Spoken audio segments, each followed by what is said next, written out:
Hello friends and welcome to the Exams Made Simple. So we are back again with the Hindu Complete Newspaper Analysis for 16th of March 2019. तो 16 March 2019 का news analysis देखेंगे. Before we start I will tell you that we have uploaded the PDF for February month. फरवरी की PDF हमने upload कर दी है और अब काम चल रहा है नवंबर और दिसंबर की पीडीएफ में भी. तो नवंबर एंड दिसंबर की PDF with in this month लगभग 5-10 दिन और लगेंगे, लेकिन मार्च के अंतर्गत ही हम उसको एक साथ कंपाइल करके अपलोड कर देंगे. So that will be for November and December as well. और you can get the links from the description and comment section. अगर आपको पीडीएफ चाहिए तो you will get the links in the description and comment section. Okay, तो फरवरी की upload कर दी है एंड मार्च की अपलोड हो जाएगी जल्दी ही जैसे ही महीना खत्म होता है. अदरवाइज नवंबर एंड दिसंबर की हम प्रिपेयर कर रहे हैं. So we will be uploading all the PDFs very soon. So let's start with the questions first. पहले क्वेश्चंस देख लेते हैं. First question is regarding West Nile virus. तो वेस्ट नाइल वायरस के रिगार्डिंग कौन कौन से स्टेटमेंट सही है. First statement is saying that it is a fruit bat borne disease and is a member of flavivirus genus. Second statement is saying vaccines are available for use in horses but not yet available for people. तो horses के लिए available है vaccine लेकिन इंसानों के लिए नहीं, ऐसा दूसरा स्टेटमेंट कह रहा है. So which of the following statements are correct? One only, two only, both या none.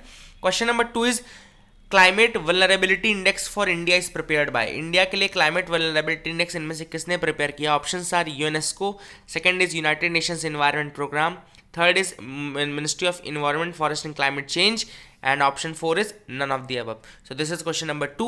Question number 3 is with respect to observer app. अब देखो कल observer app आया था, so मैंने पढ़ा भी था और मैंने अंडरलाइन भी किया था, टिक भी किया था, बट पता नहीं जब वो पेपर बढ़ा रहे थे तो I skipped that news item.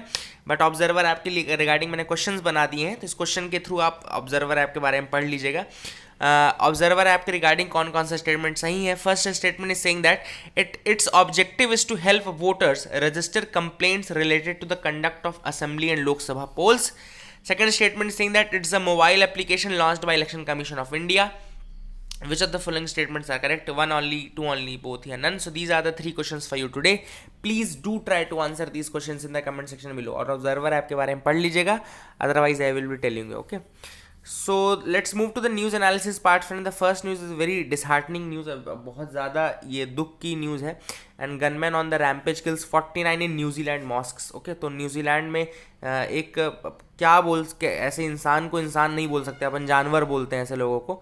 And New Zealand में क्राइस्ट चर्च नाम की सिटी है जहाँ पर ये हादसा हुआ और मॉस्क्स के अंदर घुस के जो लोग वर्शिप कर रहे थे, प्रे कर रहे थे अल्लाह को, उनको उस ऐसे लोगों को के ऊपर, निहत्थे लोगों के ऊपर उसने गोली चलाई और बहुत सारे लोगों को, आई थिंक 40+ लोगों की उसने जान ले ली है. So this type of things should not be there, should not have happened. Okay, क्योंकि बहुत सारी फैमिलीज़ हैं जो कि अफेक्ट होती हैं ऐसी चीज़ों से और ऐसा नहीं होना चाहिए था. बट ऐसे साइको लोग, ऐसे बेवकूफ़ लोग, ऐसे मूर्ख लोगों का क्या बोल सकते हैं ऐसे लोगों को, है ना. तो that thing happened and it happened in New Zealand city of Christ church. Okay, so Christ church में लगभग 49 लोगों की डेथ हुई और इसमें एक उसने लाइव स्ट्रीमिंग भी की इस वीडियो को. तो I will request all of you that please do not share that video. Okay, तो please do not share that video. उसको इस तरह से वॉयलेंस और इस तरह से जो फुटेज है इसको शेयर नहीं करना चाहिए. ओके, तो वहाँ के लोग भी इस तरह से लगे हुए हैं कि गूगल और अदर वेबसाइट से उन्होंने कांटेक्ट किया that you should take down that footage as soon as possible and you should not share that. So I will request from my side, अगर आपको ऐसा कोई वीडियो आता है तो please stop that chain right there and do not share that video. And जिसने आपको भेजा है उसको भी आपकी चीज़ बताएं. So that is a very disheartening news and we all should pray for the families that have been affected because of this. Okay, so that is the thing. Now Supreme Court issues notice to Election Commission on plea to verify at least 50% VVPATs. अब देखो मैं थोड़ा आपको इसके बारे में बता देता हूँ because I can tell you better much in a much better way. क्या होता है जब काउंटिंग होती है, for example there has been a voting done.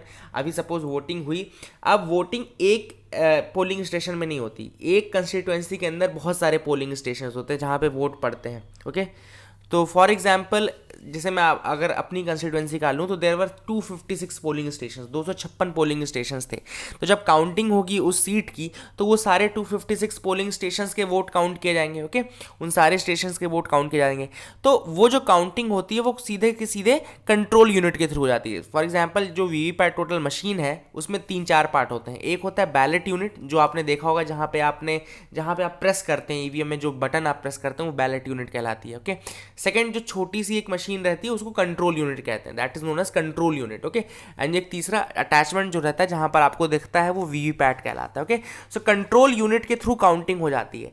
जब काउंटिंग होती है, पूरी काउंटिंग कंप्लीट होने के बाद अभी जो प्रॉपर नियम है, जो अभी रूल्स हैं, अकॉर्डिंग टू दोज रूल्स किसी एक रैंडमली सेलेक्टेड पोलिंग स्टेशन के जो चिट्स हैं वो काउंट किए जाएंगे और उनको मैच किया जाएगा। अगर वो सही है तो ये माना जाता है कि पूरे के पूरे पोलिंग स्टेशन में जो वीवीपैट थे वो सही हैं, okay.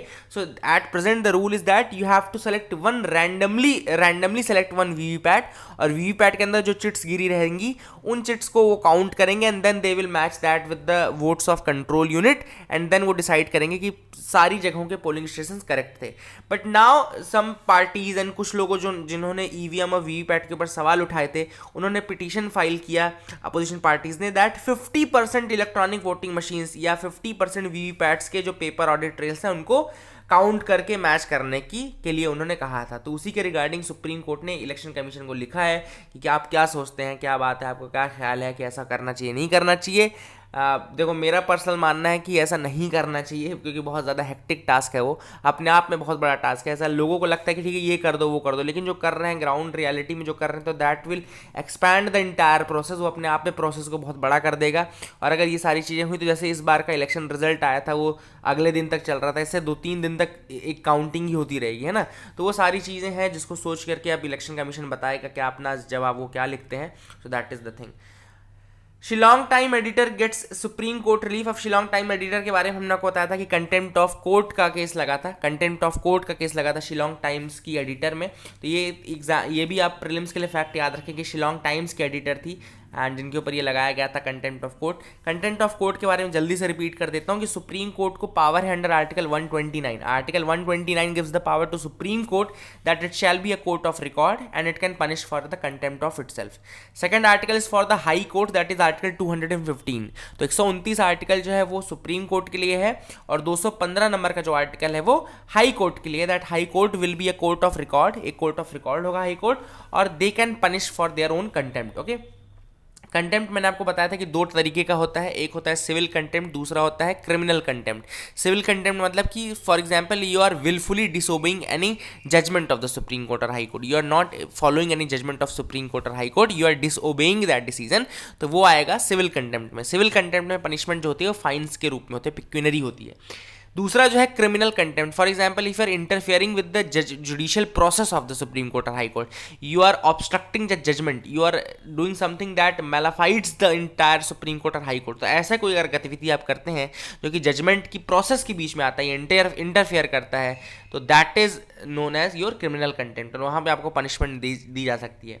What is not contempt, अगर मैं आपको बताऊँ कि क्या कंटेम्प्ट नहीं है, तो innocent publication of the judgments. For example अगर सुप्रीम कोर्ट ने कोई जजमेंट दिया, for example right to privacy दिया, अब मैं अपने चैनल पे उसको एज इट इज आपको बता देता हूँ कि भाई सुप्रीम कोर्ट का ये जजमेंट आया है, तो वो कंटेम्प्ट नहीं होगा, क्योंकि that is an innocent publication of the judgment, कि मैंने आपको एज इट इज बता दिया कि भाई ये जजमेंट था बिना उसमें कुछ जोड़े घटाए, okay. So these are the things which are there, please make sure you understand this terms, काफ़ी आपको हेल्प मिलने वाली है, ओके। इतना डिटेल में आपको जानना ज़रूरी भी है, कुछ लोग कहेंगे कि आपको क्या करना जान के, बट ऐसा नहीं है, आपको जानना ज़रूरी है। So please make sure you understand these things. NGT directs Haryana chief secretary to review the policy.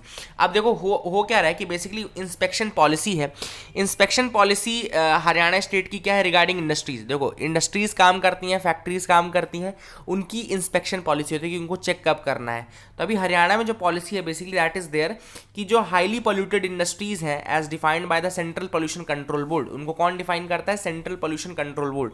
तो सीपीसीबी है जो कि डिसाइड करता है कि कौन सी हाईली पोल्यूटेड इंडस्ट्रीज़ है कौन सी नहीं है, and they are to be inspected once in every 3 year. तो बेसिकली जो पॉलिसी है अभी वो ये है कि हर 3 साल में एक बार उनको मॉनिटर करना है, within 3 years that they should be inspected once, okay. तो इसको ही चेक करने की बात की जा रही है, क्या ये सही है या फिर और कम करना चाहिए टाइमलाइन। तो ये एनजीटी का कहना है। एनजीटी कब बना था, 2010 में, 2010 के एक्ट के थ्रू बना था। एक स्टैट्यूटरी बॉडी है जिसको एक्सपीडिशियसली यानी कि जल्दी से जो इन्वायरमेंट रिलेटेड मैटर्स उनको 6 महीने के अंदर ख़त्म करने की बात की गई थी जब वो बनाया गया था। तो 6 महीने के अंदर उनको टाइम पीरियड दिया जाता है कि 6 महीने के अंदर आप इसको ठीक कर देंगे। India is the 3rd country to have the mechanism of NGT after Australia and New Zealand, and they are not bounded by the principles of civil procedure. And उसके अलावा ये फॉलो करते हैं प्रिंसिपल्स ऑफ नेचुरल जस्टिस को। ये सारी चीज़ें हैं। सीपीसीबी के बारे में आपको बता देता हूँ मैं। सीपीसीबी है central pollution control board, statutory body है। ये ministry of Environment, Forest and Climate change के अंतर्गत आती है, याद रखिएगा। स्टैट्यूटरी बॉडी है सीपीसीबी। और 2 एक्ट्स आपको याद रखने हैं। सीपीसीबी अगर याद रखना है तो 2 एक्ट। सबसे पहले तो याद रखना कि किसके थ्रू ये स्टैब्लिश हुआ था। ये हुआ था 1974 के water prevention and control of pollution act 1974। याद रखिएगा, water prevention and control of pollution act 1974। दूसरा इसके अंतर्गत अब air pollution prevention and control act भी आता है, वो है 1981 का। तो अगर आपसे कोई पूछे कि कब आया था air prevention and control of pollution act, तो वो याद रखेगा 1981 में आया था। Water prevention and control of pollution act कब आया था? 1974 में आया था। उसी के थ्रू ये सीपीसीबी स्टैब्लिश हुआ था। याद रखेगा 1974 के water prevention and control of pollution act 1974 के थ्रू स्टैब्लिश हुआ था। और उसके अंतर्गत अब air pollution prevention and control of pollution act 1981 भी आता है। तो that is another very important thing which is there, याद रखिएगा, है ना। सीपीसीबी के बारे में और बता देता हूँ। एनजीटी का याद रखिएगा, जो एनजीटी का चेयरमैन होता है, the chairman of the tribunal must be a serving और retired chief justice of a high court और जज of the Supreme Court of India. तो ये भी याद रखिएगा जो मैंने बताया। CPCB is generally led by the career civil servant. Current acting chairperson is SP Singh Parihar, ये भी याद रखिएगा। And it coordinates the activities of the state pollution control boards. SPCBs भी होते हैं, स्टेट पोल्यूशन कंट्रोल बोर्ड्स भी होते हैं, जिनकी एक्टिविटीज़ को ये कोऑर्डिनेट करता है। तो ये सीपीसीबी के बारे में भी काफ़ी फैक्ट्स हो गए। नया था, याद रखिएगा। 1974 का water act, water prevention of pollution act, और 1981 का air prevention of pollution act. Okay, तो ये भी याद रखिएगा। अब नेशनल ह्यूमन राइट्स कमीशन ने डायरेक्ट किया है ईस्ट जोन स्पेशल रेपोचो को to conduct a detail inquiry into incidents of farmers taking their own lifes in Orissa. अब उड़ीसा में जो फार्मर्स अपनी ज़िंदगी खुद ले रहे हैं, यानी कि सुसाइड्स कर रहे हैं, उसके ऊपर उन्होंने नेशनल ह्यूमन राइट्स कमीशन ने डायरेक्ट किया है कि आप चेक करिए कि क्यों ऐसा हो रहा है। These are the things. NHRC के बारे में आपको सब पता होगा कि it's a body, statutory body, जो कि बनी थी किसके अंदर? ह्यूमन राइट्स एक्ट 1993 के अंतर्गत बनी थी। ह्यूमन राइट्स एक्ट 1993 एनएचआरसी एक स्टैट्यूटरी बॉडी है जो कि ह्यूमन राइट्स एक्ट 1993 के अंतर्गत बनी थी। एंड ये किससे related? Basically liberty, dignity, equality provide करते हैं, जो कॉन्स्टिट्यूशन में मेंशन्ड है, liberty, dignity and equality to everyone. And ये इंटरनेशनल कॉवेनेंट्स एंड इन्फोर्सेबल, जो ये इंटरनेशनल कॉवेनेंट्स हैं, ह्यूमन राइट्स के डिक्लेरेशंस हैं, उनको भी फॉलो करते हैं। ओके, तो ह्यूमन राइट्स के डिक्लेरेशन को फॉलो करते हैं। मल्टी मेंबर बॉडी होती है जिसमें एक चेयरपर्सन और 4 अदर मेंबर होते हैं। 1 chairperson is there and 4 other members are there. Chairperson should be a retired chief justice of India. याद रखिएगा, चेयरपर्सन जो होता है एनएचआरसी का, वो retired chief justice of India होता है, retired chief justice of India. And ये सारी चीज़ें आपको याद रखनी है। देन इसके अलावा एक और इम्पॉर्टेंट फैक्ट बता देता हूँ आपको कि जो टर्म रहता है वो उनका 5 ईयर्स या 70 ईयर्स रहता है, whichever is earlier. Okay, 5 years और 70 years, whichever is earlier. And president has the power to remove the chairperson and other members. So these are the facts regarding NHRC के regarding ये कुछ facts थे जो कि मैंने आपको बताए। आगे बढ़ते हैं। So we can move ahead, आगे की तरफ देखते हैं क्या इंपॉर्टेंट न्यूज़ आइटम्स हैं। एडिटोरियल्स पे आते हैं। Now this was a very good editorial, the fresh warning editorial, it was very good. And global environment outlook report आई है रिसेंटली, तो ये आपको प्रीलिम्स का फैक्ट मिल गया है, ग्लोबल इन्वायरमेंट आउटलुक रिपोर्ट। तो याद रखिएगा, ग्लोबल इन्वायरमेंट आउटलुक रिपोर्ट किसने निकाली है? यूनाइटेड नेशंस इन्वायरमेंट प्रोग्राम ने, UNEP, United Nations environment programme ने ये रिपोर्ट निकाली है जिसका नाम है ग्लोबल इन्वायरमेंट आउटलुक। ये मैं आपको बार बार इसलिए बता रहा हूँ क्योंकि आपके दिमाग में चढ़ जाए और आपको याद रखना है इसको, है ना। ऐसा भी नहीं कि इसको भूल जाना है, याद रखना है, नोट करो, लिख लो, रट्टा लगाओ, मतलब बैठ के कान बंद करके पढ़ो, है ना, सब कुछ करो, इसको याद कर लो। ग्लोबल इन्वायरमेंट आउटलुक कौन निकालता है? United Nations environment programme. अब उसने बहुत सारी चीज़ें बताई हैं कि क्या क्या दिक्कतें हैं, प्री मैच्योर डेथ्स जो हो रहे हैं उसके बारे में काफ़ी कुछ बोला है। GEO 6 है ये, ग्लोबल इन्वायरमेंट आउटलुक का 6th वर्जन है ये, और इसके जो थीम था वो था healthy planet healthy people. Okay, the theme was healthy planet healthy people, and it notes that east and south east Asia have the highest number of deaths due to air pollution. East and south east Asia में सबसे अधिक लोग मर रहे हैं due to air pollution. Okay, तो ये सारी चीज़ें इसमें बताई गई, और आगे मैं आपको इससे बता देता हूँ जो मैंने नोट्स लिखे हैं। This was on the need to enforce the environment laws properly. ये जो आर्टिकल है बेसिकली इसलिए लिखा गया था कि ऑथर चाहता है कि इन्वायरमेंट जो लॉज हैं वो प्रॉपरली इन्फोर्स हों। और वो क्यों चाहते हैं ऑथर ऐसा? बिकॉज ग्लोबल इन्वायरमेंट आउटलुक जो यूनाइटेड नेशंस इन्वायरमेंट प्रोग्राम ने निकाली है, जिसकी थीम क्या थी? Healthy planet healthy people. उसने ऐसा बोला है कि जो कंडीशंस हैं because of the pollution, air pollution, water pollution, soil pollution, land pollution, इन सब के कारण बहुत ज़्यादा पुअर स्टेट में आ गया है।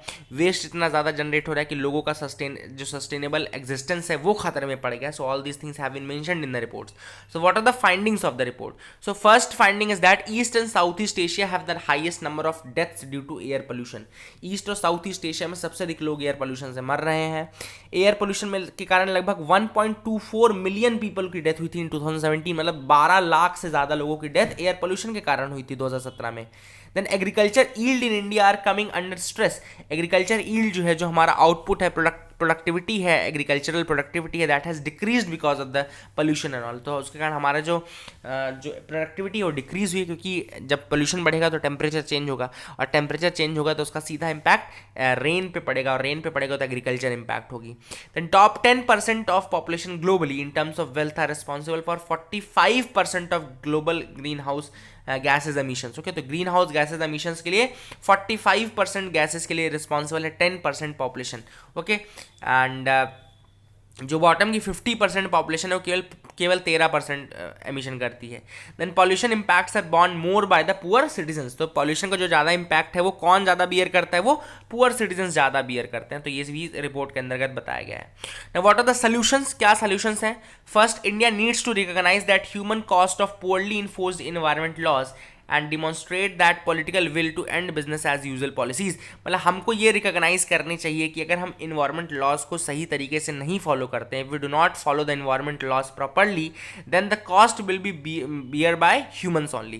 तो ये जो कॉस्ट है इसको कौन ढोएगा, इसको कौन उठाएगा, इसका भार कौन सहेगा? वो केवल और केवल गरीब लोग ही सहेंगे। तो poor people will bear the whole burden of these poorly enforced environmental laws. This is the first point that India should understand. हमको पहले समझने की ज़रूरत है. Second है that we have to curb the use of fossil fuels and toxic chemicals across the spectrum of global economic activity. जो हमारी economic activities हैं उसमें हमको fossil fuels और toxic chemicals का use बिल्कुल घटा देना पड़ेगा. Then we have to do aggressive monitoring of air quality in cities through scaled up facilities. We have to aggressively monitor for the air quality. Air quality हमको aggressively monitor करने की जरूरत है. Then we should shift to cleaner sources of energy. We should shift to cleaner sources of energy. ये भी हमको याद रखने की जरूरत है कि that we have to shift to cleaner sources of energy. Then all older coal-based power plants in India need to conform to the emission norms. जो पुराने थर्मल पावर प्लांट्स हैं, जो पुराने पावर प्लांट्स हैं, उनको कंफर्म करने की जरूरत है जो हमारे एमिशन स्टैंडर्ड्स हैं. जो इमिशन स्टैंडर्ड्स बनाए गए हैं उनके थ्रू उनको मैच करने की ज़रूरत है. और अगर ऐसी कोई फैसिलिटी है, कोई ऐसे थर्मल पावर प्लांट है जो उसको ब्रीच कर रहा है, तो आइदर आप उसको करेक्ट करिए या फिर आप उसको शट डाउन करिए. एंड वाटर के केस में we have to focus that we should stop the contamination of surface water supplies. हमको सरफेस वाटर सप्लाईज के कंटेमिनेशन को रोकने की ज़रूरत है और ग्राउंड वाटर को बचाने की ज़रूरत है, क्योंकि हम लीडिंग एक्सट्रैक्टर हैं ग्राउंड वाटर को. Then we have to what we have to do is to make water part of the circular economy, जिसको रीयूज भी किया जाए, रिकवर किया जाए और रिसाइकल किया जाए. These are the solutions. It was a very good article. काफ़ी ज़्यादा पॉइंट्स हैं इस आर्टिकल के अंतर्गत और this was a very very good article. Okay, softer and slower, basically ये जो है ये ब्रेग्जिट के ऊपर है. अभी रिसेंटली ब्रेग्जिट में British parliament has voted in favour of delay in the exit of from the EU. Delay में वो सफल रहे और डिले के लिए उन्होंने वोटिंग कर दी है. एंड ब्रेग्जिट का मतलब आप सबको पता है कि it's Britain's exit from the European Union.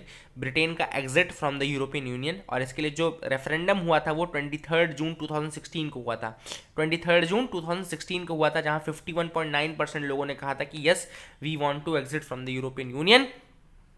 2017 29 मार्च को उन्होंने इन्वोक की थी लिस्बन ट्रीटी, यानी कि जो आर्टिकल 50 है उसके लिस्बन ट्रीटी का, यूरोपियन यूनियन की जो ट्रीटी है उसके आर्टिकल 50 को इन्वोक किया था, जिसके अंतर्गत 2 साल का समय मिला था. 2 years time was given for the proper exit. Okay, transition period होता है 2 साल का, उसके अंतर्गत वो एग्जिट करते हैं. याद रखिएगा, ट्रीटी का नाम है लिस्बन ट्रीटी, यूरोपियन यूनियन के ऊपर की ट्रीटी है. आर्टिकल 50 इन्वोक किया गया था by the UK government on 29 मार्च 2017, जो कि 2 साल देता है. अब 2 साल देता है तो मतलब 29 मार्च 2019 तक ये एग्जिट होना था, इनको प्रॉपर एग्जिट होना था. ओके, बट उसमें फिर से डिले के लिए उन्होंने वोट कर दिया है, क्योंकि अभी भी कोई डील डिस्कस नहीं हुई है. तो ये सारी चीज़ आपको याद रखनी है. Let's move to this article, partition, freedom and democracy. Basically ये आर्टिकल जो है कि इंडिया और पाकिस्तान के बीच में कन्फ्लिक्ट क्यों होता है बार बार. कुछ पॉइंट्स हैं उनके बारे में बता देता हूँ मैं आपको। First is our shared attitude and ridiculing the past. तो हमारा एक तो शेयर्ड एटीट्यूड है, रिडिक्यूलिंग द पास्ट, हमारा पास्ट भी जुड़ा हुआ है, हमको पता होना चाहिए कि हमारा जो पास्ट है वो कनेक्टेड है। पहले इंडिया ही था, पाकिस्तान नहीं था। ओके, तो जैसे पाकिस्तान अलग हुआ तो पाकिस्तानी है, सपोज कोई छोटा बच्चा अगर पढ़ रहा है, स्कूल में पढ़ रहा है, तो he will ask the reasons why we did this partition. तो कहीं ना कहीं उनको बताना पड़ेगा कि हम खुश नहीं थे, ये सारी चीज़ें हैं। तो वहाँ पे एक बहुत छोटी उम्र से ही लोगों के दिमाग में ऐसा भरना शुरू कर दिया जाता है कि हम क्यों हमने पार्टीशन किया, हम क्यों अलग हो गए इंडिया से। देखो इंडिया तो इंडिया ही था, तो इंडिया में ऐसा नहीं पूछेंगे, लेकिन अगर पाकिस्तान अलग हुआ तो वहाँ के लोग तो ज़रूर पूछेंगे ना कि जब इंडिया था तो हम अलग से पाकिस्तान क्यों बने, है ना। इंडिया तो इंडिया आज भी एग्जिस्ट है, लेकिन पाकिस्तान का एग्जिस्टेंस नहीं था पहले। तो वहाँ पे एक ये चीज़ है कि बच्चे जब पूछेंगे बचपन में तो they have to justify that partition, उनको पार्टीशन जस्टिफाई करना पड़ेगा, इसीलिए वहाँ के लोग भी फिर ऐसा होता है। Second thing is that there the permanent conflict seems to offer unlimited political capital. तो पॉलिटिकल कैपिटल बहुत, पॉलिटिकल माइलेज बहुत मिलता है। एक ऐसा इशू है जो कि किसी भी पार्टी का फेम बना देता है, किसी पार्टी का फेम बिगाड़ देता है। ओके, तो ये पॉलिटिकल माइलेज के लिए भी लोग इसका यूज़ करते हैं, इसलिए कन्फ्लिक्ट आज भी चल रहे हैं पाकिस्तान के कारण। Then partition is still an emotional issue for both the countries. जो पार्टीशन है वो अपने आप में एक इमोशनल इशू है फॉर बोथ द कंट्रीज, तो इसलिए भी काफ़ी ज़्यादा लड़ाइयाँ आज भी चलती हैं। And in Pakistan people consider partition as an unfinished business. Okay, तो पार्टीशन को वहाँ पे अनफिनिश्ड बिजनेस की तरह कंसिडर किया जाता है। एंड हमारे यहाँ इसको it is considered as a wound, हम इसको एक चोट की तरह मानते हैं, एक जख्म की तरह मानते हैं जो पार्टीशन है, जो कि मुस्लिम्स एंड ब्रिटिशर्स ने हमको दिया है, तो ऐसा हम मानते हैं। इसलिए भी यहाँ पे कम्युनल हार्मोनी भी इतनी ज़्यादा नहीं है। तो these are the reasons for the things that are happening between India and Pakistan. यहाँ पे सार्क के फॉर्मेशन का ईयर बताया था, सार्क वॉज एस्टैब्लिश्ड इन 1985, तो ये भी याद रखेगा। South Asian association for regional cooperation, जिसका हेडक्वार्टर कहाँ पर है, काठमांडू में है। ओके, नेपाल काठमांडू में इसका हेडक्वार्टर है। मेंबर्स के नाम आप मुझे लिख के बता ही देंगे। तो south Asian association for regional cooperation, जो कंट्रीज हैं वो साउथ एशियन कंट्रीज कहलाती हैं, तो ये भी याद रखेगा। एंड हेडक्वार्टर जो काठमांडू में, so that is the thing. 1985 में बना था, याद रखेगा। ओके, नाउ खड़गे refuses to attend the Lokpal meet. अब मल्लिकार्जुन खड़गे ने लोकपाल की जो मीटिंग थी उसको अटेंड करने से मना कर दिया। लोकपाल एक्ट जो आया था बेसिकली वो 2013 में आया था। लोकपाल एक्ट कब आया था, 2013 में। अब लोकपाल के अंतर्गत जो मेंबर्स हैं, देखो क्या होता है, पहले एक सर्च कमेटी होती है, then there is a selection committee. Search committee नाम डिसाइड करती है और वो सिलेक्शन कमेटी को भेजती है, फिर सिलेक्शन कमेटी फाइनल सिलेक्शन करती है। लोकपाल का जो ऑफिस है बेसिकली वो ऑम्बुड्समैन ऑफिस है, वो सबसे पहले स्वीडन में बना था 1809 में। First it was created in Sweden in 1809, 1809 में स्वीडन में बना था। ओके, याद रखिएगा। अब जो लोकपाल की जो सिलेक्शन कमेटी है उसमें कौन कौन मेंबर होते हैं मैं आपको बता देता हूं। पहला उसका मेंबर होता है prime minister, second member is the speaker of Lok Sabha, third is the leader of opposition in Lok Sabha, fourth member is the chief justice of India और सिटिंग जज of the Supreme Court of India nominated by CJI, और जो fifth member होता है eminent jurist. Okay, एक eminent jurist होता है। तो ये 5 मेंबर्स होते हैं, याद रखेगा। Prime minister, speaker of the Lok Sabha, leader of opposition in the Lok Sabha, chief justice of India या फिर कोई इसका नॉमिनी, या फिर एक लास्ट जो मेंबर है वो एमिनेंट ज्यूरिस्ट है। अब यहाँ पे आपको दिख रहा होगा leader of opposition, and at present there is no leader of opposition. Mallikarjun खड़गे का ये कहना है कि आप एक्ट को अमेंड करिए और instead of leader of opposition you have to include the term leader of the single largest opposition party. तो मल्लिकार्जुन खड़गे का कहना यह है कि आपने एक्ट को अमेंड नहीं किया है और वहाँ पे अभी भी लीडर ऑफ अपोजिशन लिखा हुआ है, and I am not the leader of opposition, I am the leader of single largest opposition party. तो आप उस चीज़ को अमेंड जब तक नहीं करेंगे तब तक मैं इसमें आऊँगा नहीं, I can not come to attend that meeting. ये मल्लिकार्जुन खड़गे का कहना है। सब कुल मिला के सब एक ही थाली के चट्टे बट्टे हैं, इनको लोकपाल अपॉइंट ही नहीं करना है, कोई कभी ये लेट कर रहे हैं कभी वो लेट कर रहे हैं, दोनों ही लगे हुए हैं कि लेट करने, है ना। सुप्रीम कोर्ट ने जब बोला तो यार क्या ये सब दिमाग लगाने की बात बता रहे हो आप लोग, फालतू की बात है। अब पाकिस्तान जो है करतारपुर पर उन्होंने नाटक करना शुरू कर दिया। जैसे कि उन्होंने पहले बोला था कि वीज़ा फ्री एक्सेस होगी, अब उन्होंने पाकिस्तान का कहना है कि now there will be a special permit for pilgrims for fee, हम एक फ़ीस चार्ज करेंगे जो कि स्पेशल परमिट देगा। ये सारी चीज़ें उन्होंने शुरू कर दी है। दूसरी चीज़, जो वहाँ का आसपास का, करतारपुर के आसपास का 100 एकड़ का लैंड था, ओके, जो कि वहाँ की करतारपुर गुरुद्वारा कमेटी में हैंडल करती है, उसको भी उन्होंने ले लिया है, वो लैंड भी पाकिस्तान ने ले लिया है। तो ये भी एक दूसरा इशू है। तीसरा इशू है कि वो कह रहे हैं कि केवल 700 लोग एक दिन में आएंगे, जबकि प्रपोज था कि 5000 लोग एक दिन में आएंगे, and they are saying that only 700 people will come in one day. तो ये सारी चीज़ें जो कि अब इशू बनने लगी हैं और इंडिया ने बिल्कुल रिजेक्ट किया है इस सारी चीज़ों को। और करतारपुर साहब के बारे में आपको पता होना चाहिए कि it will link the Gurdaspur in Indian Punjab and Kartarpur in Pakistani Punjab. And जो गुरुद्वारा था इस्टेब्लिश किया गया था इन 1522 बाय गुरु नानक देव, जो कि फाउंडर हैं सिखिज़म के। गुरु नानक देव सिखिज़म के फाउंडर ही हैं ये। 1522 में ये गुरुद्वारा बना था। एंड जो अंतिम के साल हैं नानक देव ने यहीं पे किए थे। एंड 550th बर्थ एनिवर्सरी होने वाली है 2019 नवंबर में, तो उसी को कमेमोरेट करने के लिए ये कॉरिडोर बनाया जाएगा, करतारपुर कॉरिडोर। ओके, तो याद रखिएगा ये सारे facts regarding the Kartarpur corridor. अब अपन आगे की तरफ मूव कर सकते हैं एंड देखते हैं क्या इंपॉर्टेंट न्यूज़ आइटम्स और रह गए हैं। NCLAT refuses to stay SR steel sale to Arcelor Mittal. मैंने आपको बताया था SR स्टील को कौन खरीद रहा है, आर्सेलर मित्तल खरीद रहे हैं, है ना। 42,000 करोड़ की डील हुई है बेसिकली ये। अब आपको पता होना चाहिए कि NCLT क्या है। पहले तो national company law tribunal, national company law tribunal जो स्टैब्लिश हुई थी वो कंपनीज एक्ट के थ्रू स्टैब्लिश हुई थी, और इसको इंसॉल्वेंसी एंड बैंकरप्सी कोड में इसको फुल पावर्स दिए गए for the insolvency and bankruptcy. Okay, insolvency करने के लिए, कंपनीज की इंसॉल्वेंसी करने की जो पावर्स हैं वो NCLT को दी गई, नेशनल कंपनी लॉ ट्रिब्यूनल को दी गई। ओके, तो जब कंपनीज के केस में सपोज कंपनीज फेल कर गई हैं, वो अपने इंटरेस्ट पेमेंट नहीं कर पा रही हैं, अपने प्रिंसिपल अमाउंट को नहीं दे पा रही हैं, तो उनकी इंसॉल्वेंसी होगी। ओके, जब वो NPA बना लेगी पूरा तो उनकी इंसॉल्वेंसी होगी, उनके एसेट्स को बेचा जाएगा। तो बेसिकली वो जो काम है कंपनीज के केस में वो कौन करता है, वो NCLT करता है, नेशनल कंपनी लॉ ट्रिब्यूनल। और किस कमेटी ने रिकमेंड किया था NCLT के लिए? Justice Eradi committee, ERADI, justice Eradi committee थी जिसने की रिकमेंड किया था फॉर द NCLT। अब यही सेम चीज़ इंडिविजुअल्स के केस में भी होती है। अभी तो हमने कंपनीज की केस की बात की, कंपनीज के केस में NCLT आया, नेशनल कंपनी लॉ ट्रिब्यूनल। अब बात करते हैं इंडिविजुअल्स के केस में। इंडिविजुअल्स के केस में जो रिस्पॉन्सिबल बॉडी है वो है DRT, यानी कि डेट रिकवरी ट्रिब्यूनल, DRT। जैसे इसमें NCLT कंपनीज के केस में है, वैसे ही इंडिविजुअल्स के केस में कौन सी बॉडी है? DRT, यानी कि डेट रिकवरी ट्रिब्यूनल उसकी बॉडी है। ओके, तो ये भी याद रखेगा। नाउ इंपॉर्टेंट चीज़ और बता देता हूँ, कुछ फैक्ट्स कि NCLAT जो है वो एपिलेट बॉडी है, जिसको सेक्शन 410 ऑफ कंपनीज एक्ट के थ्रू बनाया गया है। सेक्शन 410 ऑफ कंपनीज एक्ट क्या बोलता है?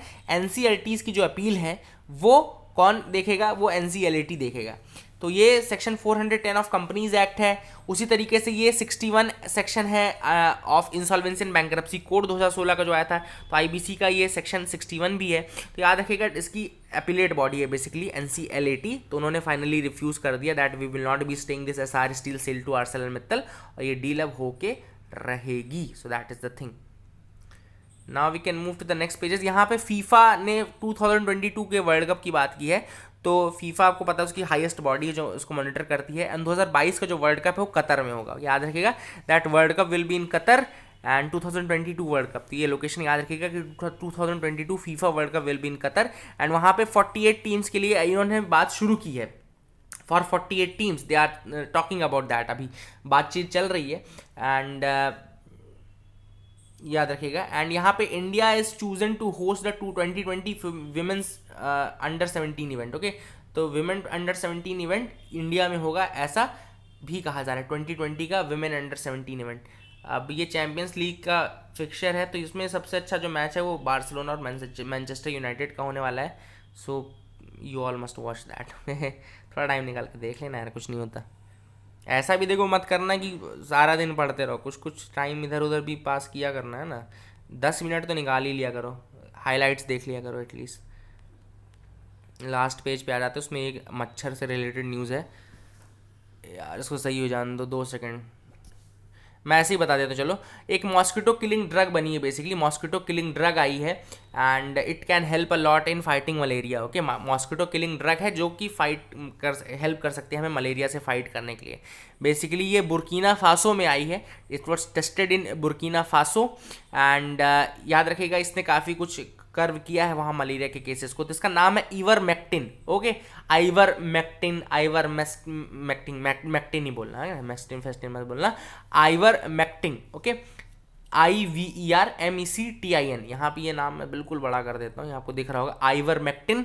And it is widely use to treat the parasitic infections but had not previously been tested for its effect on malaria incidents.